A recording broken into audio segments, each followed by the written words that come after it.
Good afternoon and welcome to this UniTaster Tuesday. My name is John. I'm here from UniTasterDays and I'm going to be hosting this event today, which is a student finance overview. And of all the subjects relating to university guidance, student finance is probably my favourite one, not because it's the most riveting subject, although we'll do our best today to make this session as riveting as possible.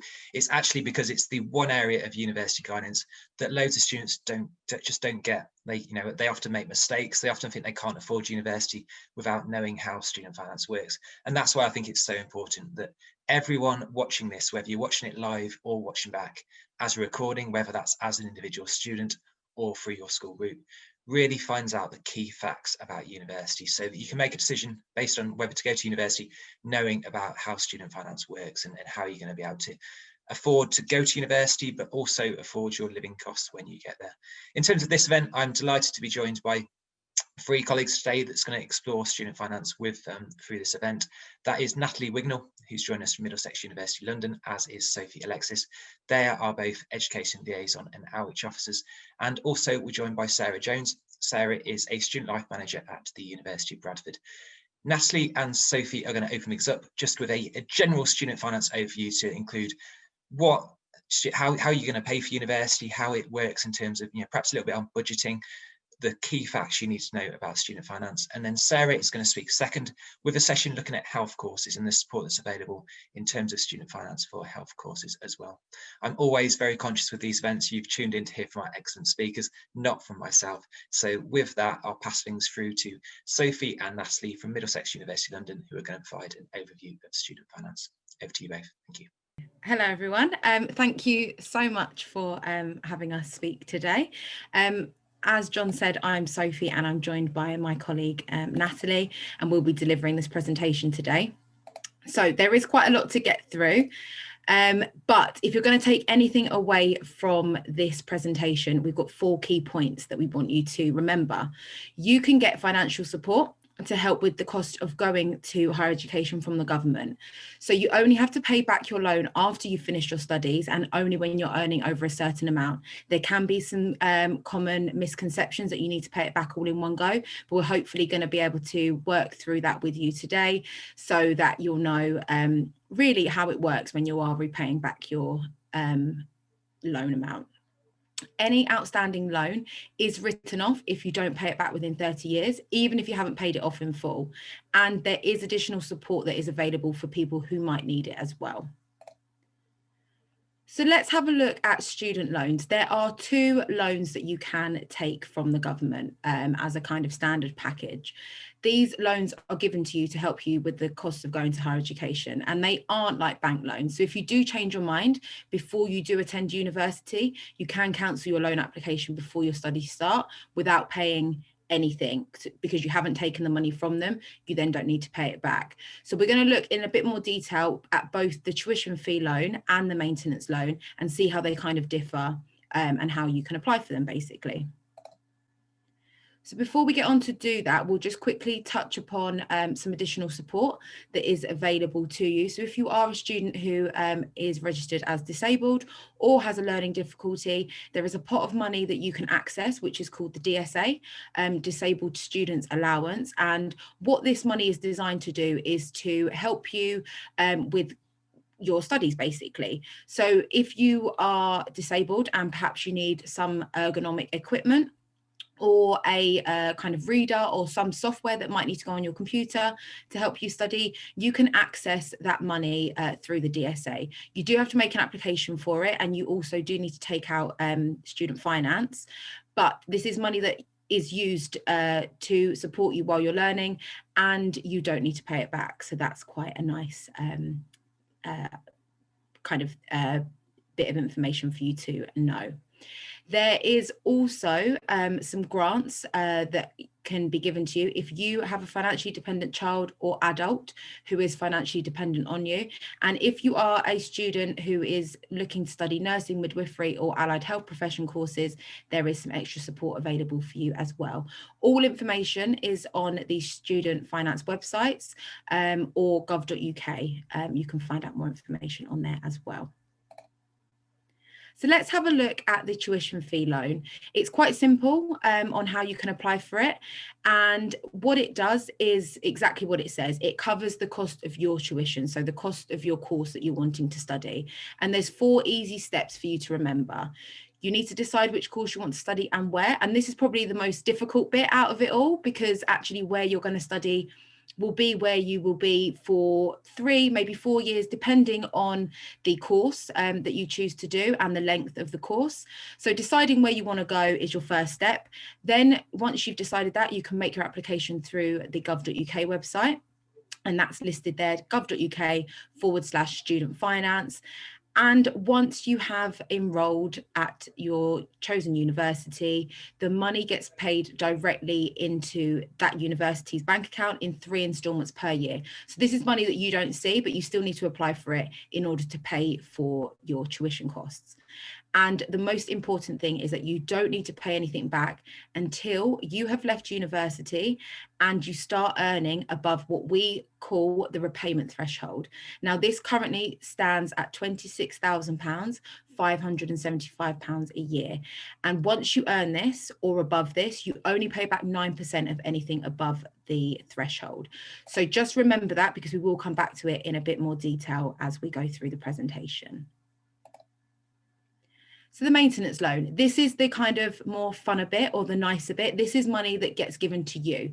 So maintenance covers your living costs. So this could be used for your rent, or food, or travel, or socializing, buying books, whatever it is that helps you to live while you're at university. You can use your loan to cover this amount. The amount you get does depend on your circumstances, and we will look in a bit more detail at what you might receive, the maximum loan amounts for this year.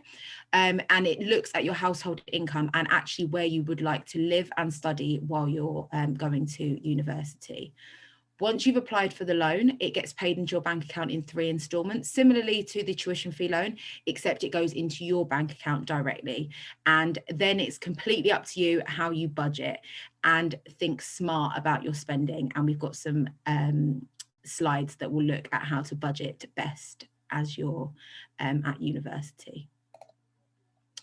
So your maintenance loan, these are the maximum amounts that are currently available for students studying. And if you wanted to spend some time and just see what it is that you might be eligible for, the Student Finance website has a really handy calculator tool that's available on their website. It takes no more than 2 to 3 minutes to fill in the information, and it just gives you a rough amount of what you might be eligible for. So if you're going to be taking or undertaking overseas study as part of a UK-based course, so this could be a placement option, then the maximum loan amount that you can get for your maintenance is £10,539. If you're living away from home and studying inside London, it's £12,010. Living away from home and studying outside London, it's £9,203. And living with parents, it's £7,747. Now, the differences here equate to cost of living, basically. Typically, it does cost more to live in London and study in London, hence why the maximum amounts are higher. And living with parents, there is normally the option to get some extra help from your family members to support you while you're at university. But it is worth noting that if you are going to study in somewhere like Birmingham, Manchester, or one of the other major cities, that cost of living can also be higher there as well. So it's just something for you to think about. Now, repaying back your loan. There is a common misconception that you need to pay everything back in one go, and that actually there's this massive debt for you to pay back. Whilst you are taking a loan out from the government and you are required to pay it back, we don't want you to see it as a debt. We want you to see it as an investment in your learning.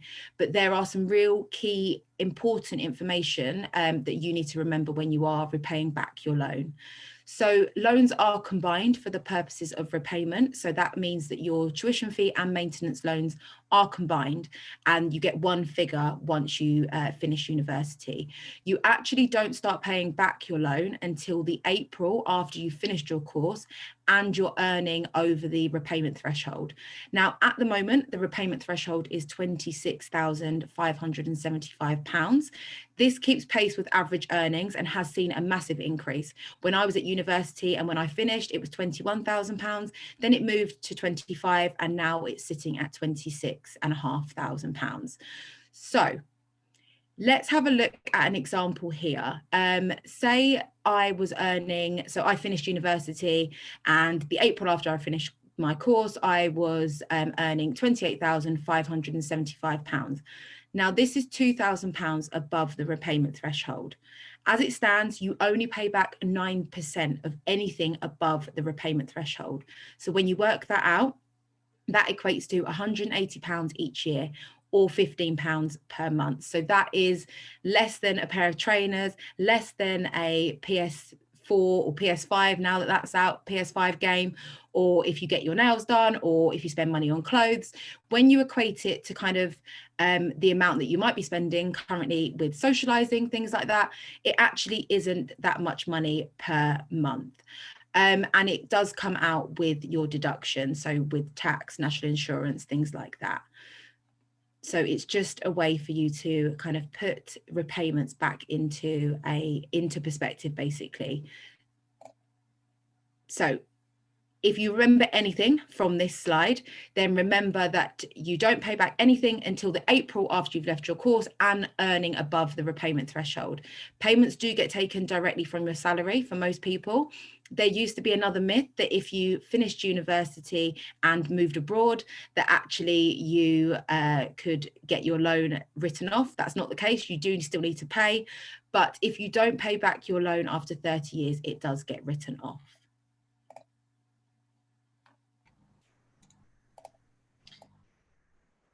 So if you're thinking about bursaries and scholarships, they are a really great idea if you're looking at student finance to think about, because they are free money. If you're a high academic achiever, or you've got a special talent in a sport, or maybe music, or if you're from a low income family, or you've done something unique in your community or given back to your school or college, you may be eligible for some sort of scholarship or a bursary. This money is free money that you wouldn't have to pay back, but you would need to apply for it and research each university individually, because all universities have different bursaries available and scholarships. And there's a lot of companies out there that offer scholarships and bursaries now to support you with your study. So make sure you look in the right places for this information.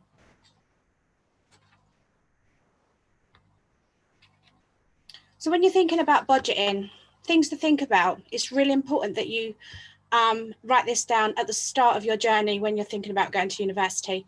You may have to pay for accommodation, you may have to pay for gas and electricity, food and drink, your mobile phone bill, books and study, sports and leisure, and travel activity. So when you're thinking about this, if you're going to get a maintenance loan, which is £6,000 per year, which is £2,000 per month, £2,000 per term, then you need to divide that by however many weeks you're going to be studying for, and then that will give you the weekly amount that you're going to be able to spend. For instance, accommodation could cost between £110 per week and maybe up to £180 per week, depending on where you're going to study. Your gas and electric may be included in that, may not be included in that. Food and drink, you need to be able to live while you're at university and eat and drink, so it's important that you're budgeting that into the factor. And you will need the materials for studying at university. That could include laptops, that could include other material, printing, all of those types of things that you'll need when you're at university, stationery. And if you're into socialising and going to the gym and playing any sports where this will cost you money, put all this into your budget, and your travel costs too. And if you have a car as well, your travel costs may include your car as well. So just to make sure that you're including all of that when you're thinking about the costs when writing down a budget plan. Now you need to think about how much money you will have from all of that. So if you've got student finance, you might have a part-time job, you may be able to get some support from your family, or you may have savings already as well. So put all that together, then work out how long you're going to need to be at university during the certain weeks of the year, and work out how much you're going to need. And also have a look at savethestudent.org. It's a great website where you'll get lots of discounts and great tips and advice on budgeting.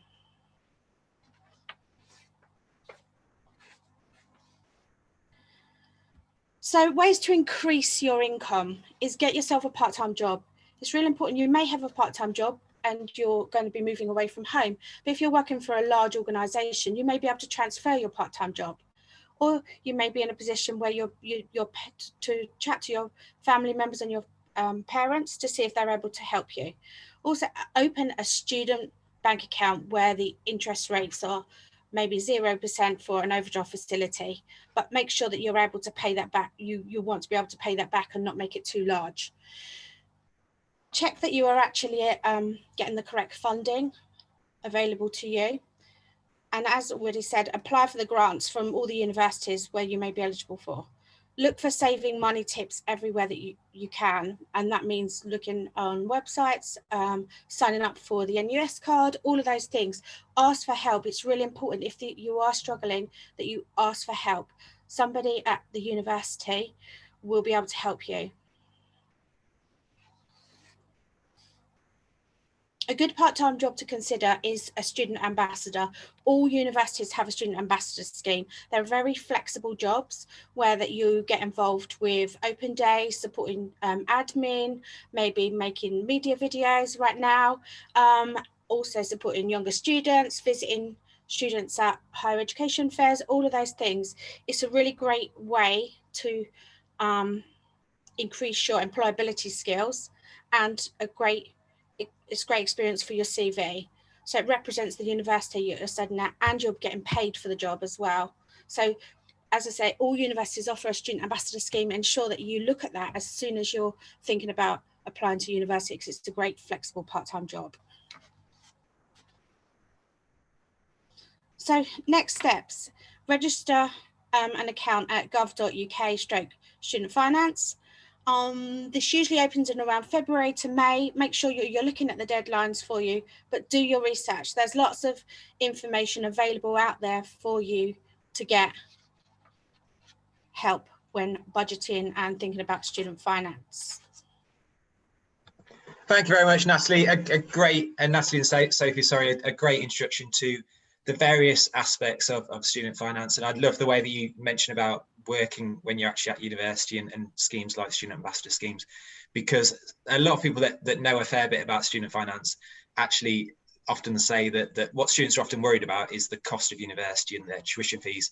But actually one of the big issues you're going to have is when you actually get to university and your living costs, because a lot of students say that the living cost they get isn't enough. And that's why it's great you mentioned, which not everyone does, about various schemes that you can get outside university, such as part-time work, or even through the university through student ambassador schemes, etc. as well. So big thank you to Natalie and Sophie joining us from Middlesex University London to provide an overview of student finance. So thank you to you both for that.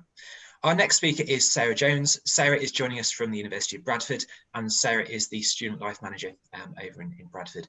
And Sarah is going to talk about one thing that students often ask about, and it's quite a complicated area, so I'm really grateful for Sarah volunteering to speak about it, and that's student finance for health courses. So we've already gone through the general advice for which Natalie and Sophie provided. Sarah's now going to talk about health courses and some of the support that's available for health courses as well. So with that, Sarah, over to you, please. Hi everybody, my name is Sarah Jones. I'm the Student Life Manager at the University of Bradford, and we do various things in our team, but a big part of what we do is everything to do with student money.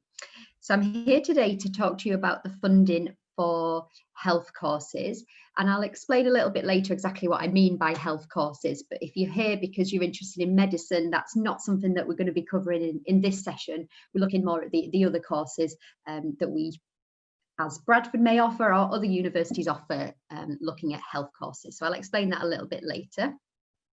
Now, everything I'm going to tell you today is relevant and applicable for the current academic year that has just started. So I just wanted to make that clear. We're not expecting any huge changes for the next academic year, so 2021-22, but it's just to point out that maybe some of the figures that we're quoting, they may change. Normally they just go up a little bit for inflation, but just to make that clear.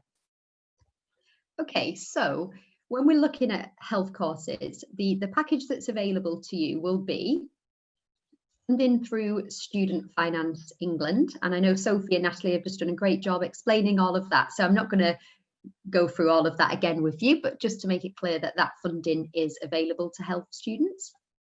And some students might be able to get grants from Student Finance.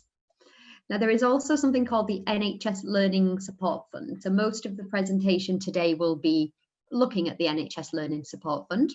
That's a new type of funding that has come in for this academic year. And then there is also potentially some university support depending on which institution you decide to go to. So that's what we're going to be looking at today.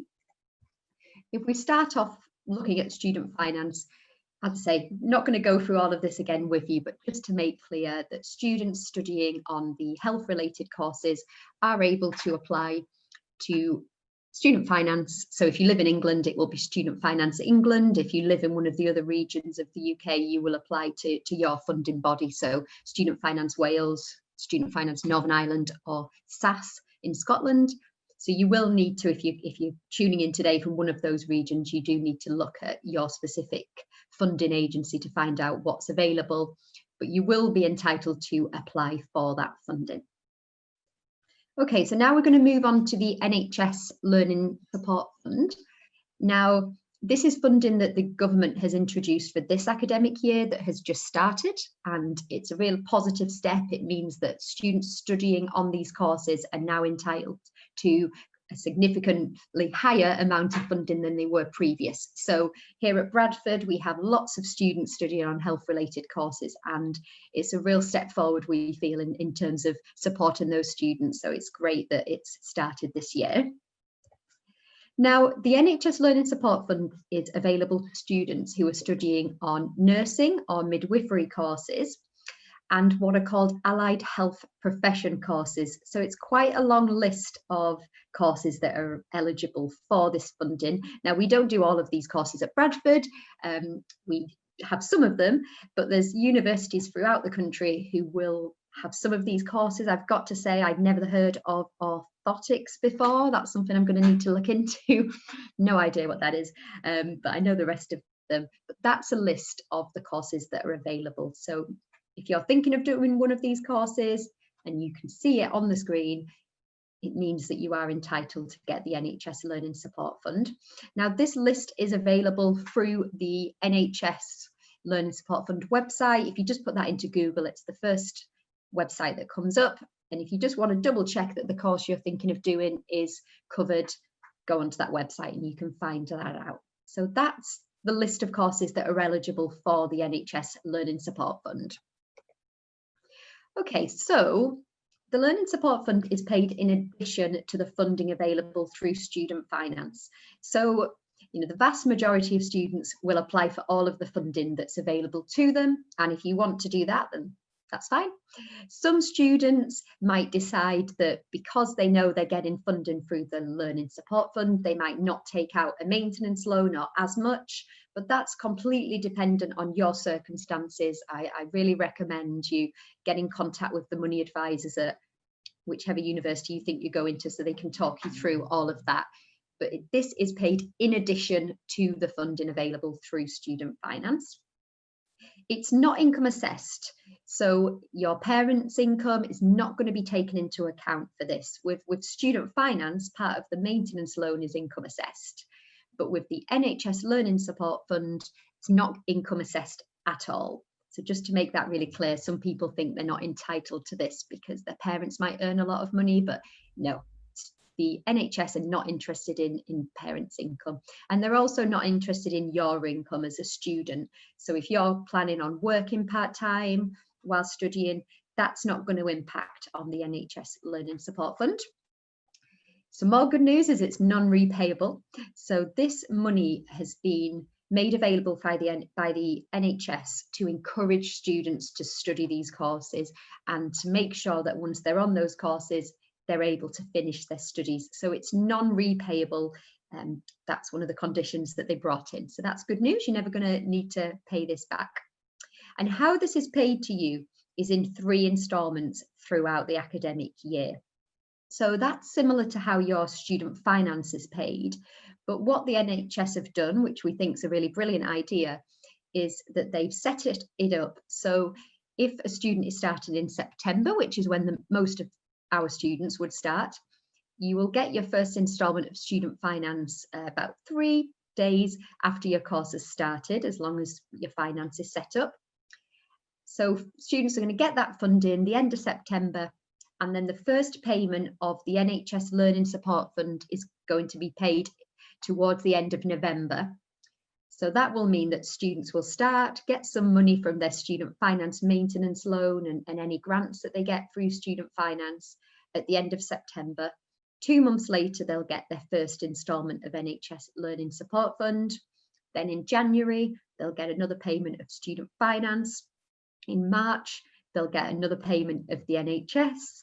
Then normally towards the end of April, beginning of May, they get their 3rd instalment of student finance. And then finally, 2 months later, they get the last instalment of this NHS Learning Support Fund.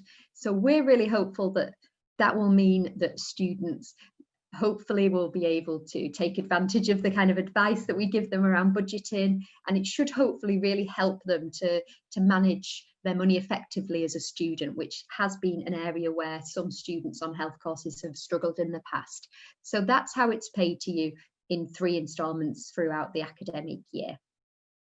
So if we move on now to find out exactly what the NHS Learning Support Fund looks like. Every student who is eligible, and what we mean by eligible is that they're studying on one of the courses that I've just detailed on the previous slide, but also that they meet the residency eligibility. So really, it just means that you have to be entitled to full maintenance and tuition fee support from student finance. So that's quite a basic way of putting it. But that's how it works, really. So if you're not sure if you meet that criteria, I recommend getting in contact with whichever university you think you're going to, and the money team will be able to check your eligibility, because it can just get quite complex. So eligible students are going to be guaranteed £5,000 per academic year. And as I say, not income assessed, so that is the amount that's available. Now, there's also what they call the shortage specialism additional £1,000 payment. So that is currently for students who are looking to start mental health nursing, learning disability nursing, radiography, prosthetics and orthotics, and podiatry. It's a bit of a mouthful. So yeah, if you're thinking of doing one of those courses, you're going to be able to get the £5,000, but you're also going to be able to get £1,000 in addition per academic year. Now, there's also something called the £1,000 regional incentive for certain areas. Now, that's not even being confirmed for the academic year that's already started. So we have no idea which areas they're going to be. So we're waiting to hear that. But the idea is that in certain areas of the country that traditionally has found it difficult to recruit enough students to study on these health-related courses, there will be an additional £1,000 paid on top of the figures that I've already gone through. So sadly, I can't give you any more information than that. We're all waiting to see exactly what that's going to look like. But yeah, just to let you know that there's the chance that you might be able to get that too. So that's the core funding. There is some additional support available as well through the NHS Learning Support Fund. Part of it is called the parental support. So that's an additional £2,000 grant for any student who has a child under 15. Sometimes students think that might be if there's somebody else in their family, so a brother or a sister who's under 15, but that's not how it works. It's specifically for students who have children.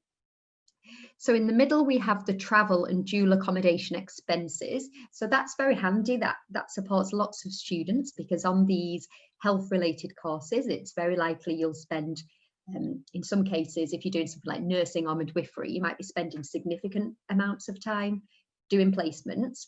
So the NHS can help with certain costs. So when it comes to any travel costs that you have when you're on placement, they will look at your normal distance from home to university and work out what the mileage is there, or the cost is if you use public transport.